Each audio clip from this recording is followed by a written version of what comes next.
ប្រទេសចិនបានបញ្ជូននាវាចម្បាំងធំបំផុតរបស់ខ្លួននិងធំជាងគេបង្អស់នៅអាស៊ីអាគ្នេយ៍គឺនាវា Plan 988 Yi Mengshan មកកាន់ប្រទេសកម្ពុជាក្នុងដំណើរទស្សនកិច្ចរបស់កងទ័ពជើងទឹកដ៏មានឥទ្ធិពលនិងកម្រនាវាចម្បាំង Plan 988 ត្រូវអមដំណើរដោយនាវា Plan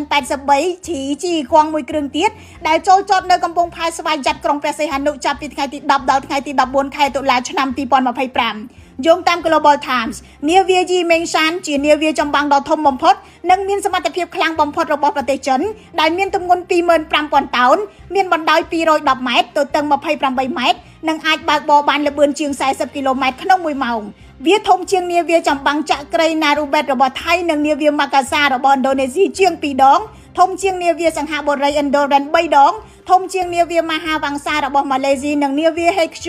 571របស់វៀតណាម4ដងនេះបើយោងទៅតាមរបាយការណ៍របស់ The Diplomat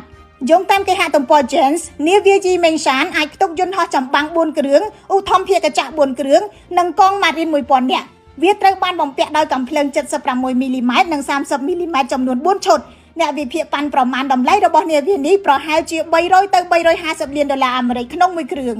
នាវាចម្បាំងមួយគ្រឿងទៀតដែលអមដំណើរ Yi Mengshan គឺ Plan